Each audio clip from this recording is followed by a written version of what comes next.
Hello, and welcome back. Thank you for joining my YouTube channel. I'm your host and favorite online music producer, Kris KeyZ, and I'm here to give you another quick Logic Pro X tutorial.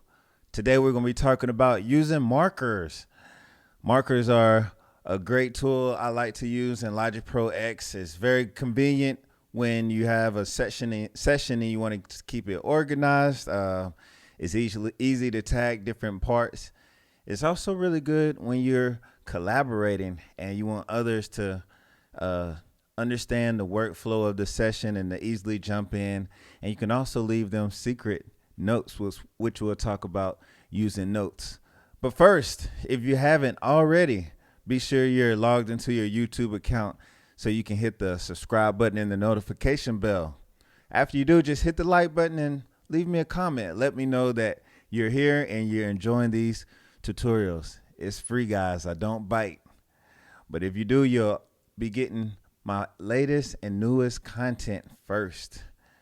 And part of my content is the keys method. Each and every Monday, I'm dropping a new podcast celebrating award-winning producers and engineers, Grammy and platinum winning producers and engineers, songwriters, sharing their stories to success so you can have the same keys as well. Thank you once again. Be sure you subscribe. Let's get into this tutorial on how to use markers.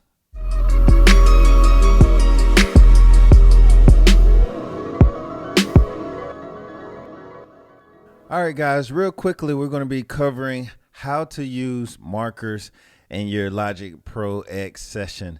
So the first thing we could do is I like to go ahead and use markers just to map out my song. So I have a little example here, and usually you have an intro, right? So the first thing you want to do is to go out right here to this little button here and click this, and we want to add a marker. So if you open it, you might not see your markers tab, so just go right next to it and right click, and what we want to do is make sure we have our marker clicked. So that opens up our option to use our marker tab.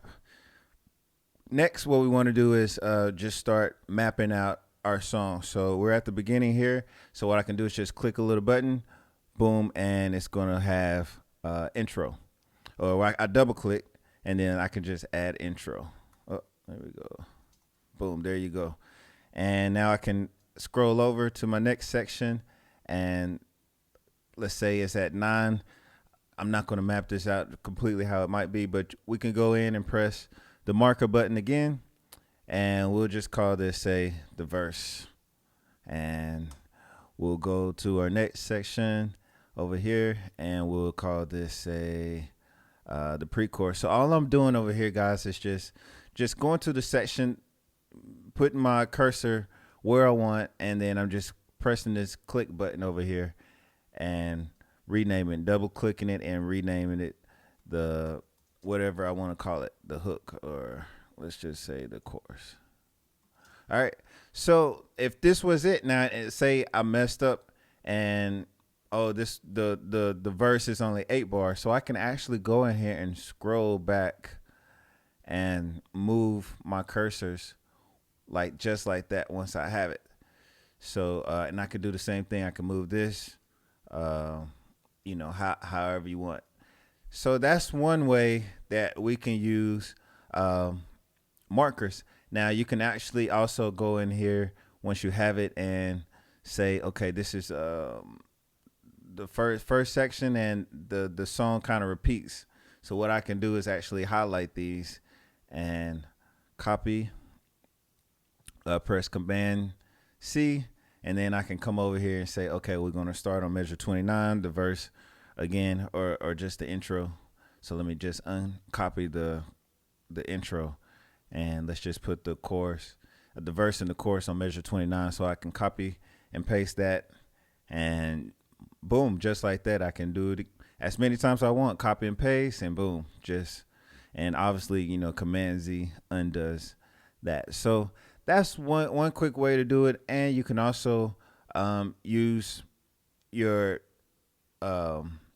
list editor if you like. And to do that, the hotkey for that is to press D, and that opens that up. Or you can just go over here to this little button where those three lines are and press that button right there. So once you get in there, you can hit your marker tab here, and it shows you all of the different markers that I have already assigned to the session.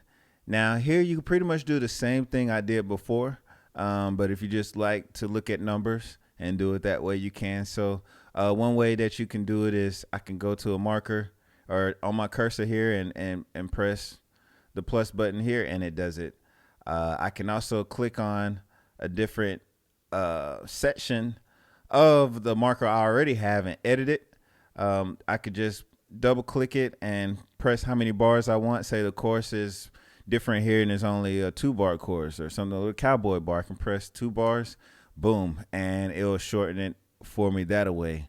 I can also go ahead and drag how many bars it is. So okay, it's a 16 bar. Say I'm right here on the end. This is the ending, and your session say, hey, I want a 16 bar ending. So I'll press ending.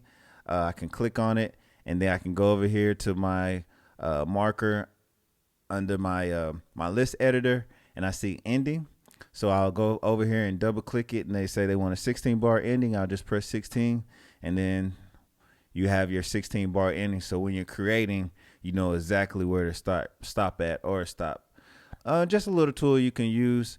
And you know, another little tip just to add some of the things that we talked about before is our coloring tool. And guys, please be sure to check out some of my tutorials on my playlist so you can combine all of these tips and tricks I'm giving you so you can instantly elevate your production skills. But yeah, you can use colors, so I can highlight these and bring up my coloring tab, and I can highlight, you know, my tabs however I like. So if I want the chorus to be something and say the ending, say my verses, I can just highlight these and they can be let's just go with red, you know, intro, boom. You know, that's a quick way to easily just highlight your session, so you know if you're moving or if you're collaborating with somebody and you send them the session, it's easy for them to jump right in this session and know where to pick up at. Another additional thing that you can do that I don't think a lot of people know about is you can set up more than one marker tab. So I have my song laid out for my intro, verse, chorus, but say I'm sharing this session with somebody and I just wanted to write a couple notes. So what I can do is I can go in and press this marker button right here and highlight where it says marker set. And all I need to do is I can save this set, or I can just say rename it. Let's just call it set 1. I can go back in here and go to new set. And what it's going to do is I can basically just start all over again. So let's just say I'll start a new tab here, and this will be called, let's just say I can call this first section soft for the intro. And let's see, we had the chorus over here. If I'm sharing it with somebody, say this was the chorus right here, I'll add a marker. And I can say this is a G chord and be loud. I'll put in parentheses, loud. Okay. So boom, I can add that set right there. And let's just say I go to the ending over here and I'll add a set. Let's do it this way. Let's open up our list editor. Remember how to do that? What's the hotkey? It's D, right? Press the hotkey and say here on the end, I just want to add the outro, so I can go down here. Let's rename it outro, and let's say the outro, the last 32 bars. Say this outro. Let's just name this outro, and let's put louder, right? Okay, so let's close that list editor. So you can see here, it gave me a whole new set of markers that I can use. Now I can still go in here and let's say I can just highlight these section right here. I want the soft to be purple a little bit. I want the chorus loud, and then the outro to be super loud. So there you go. I can see my whole markers for it's just a different set. Now I can go in here and let's just rename this set. Let's call this the velocity set. Boom. So now when whoever gets the session, they can go in and be like, okay, I got the velocity. What's the arrangement? So they can click right here and you can easily see, okay, this is the arrangement, my intro, my verse, my chorus. However you have it mapped out, and be like, okay, what's the dynamics you want on it? Well, boom, you can just go to the set right here and you can see the two different sets, and you can add multiple sets. I can go in and add, more sets. And like you said, you can go into your list editor and edit that away as well. All right, guys, I hope you enjoyed that quick tutorial. I know that was a few steps, but I promise you guys, stick with these tutorials and be sure you watch more of these, and I promise you will instantly elevate your music production skills. And if you haven't already, please subscribe, smash the notification bell and like button, and check out my podcast that I drop each and every single week called The KeyZ Method. Right now, we're giving you 14 keys to thinking like a pro so you can hear industry professional stories on how they became successful, so you can get the exact same keys so you can go out here and be successful too. Guys, I'm pulling for you. Just don't quit and stay creative. Peace.